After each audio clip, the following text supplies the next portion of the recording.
So I'm standing here at the end of the runway of the Palo Alto Airport, and there's actually a company that got its start back there that ended up changing the internet and cybersecurity for the rest of the world.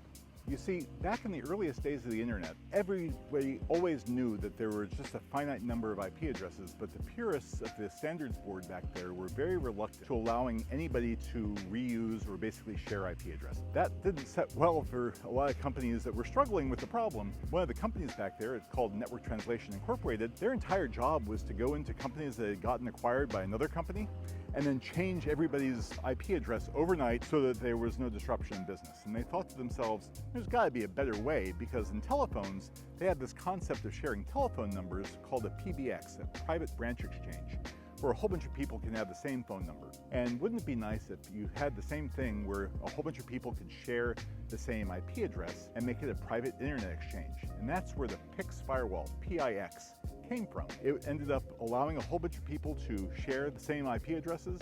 It made really easy, and seeing as everybody's going through that one same choke point, you can actually do some enforcement there as well, hence the firewall. This ended up being phenomenally successful, and they got bought by Cisco very shortly afterwards. So the end result here is, regardless of what the standards bodies say, if a customer keeps on asking for something over and over and over again, listen to them, give it to them.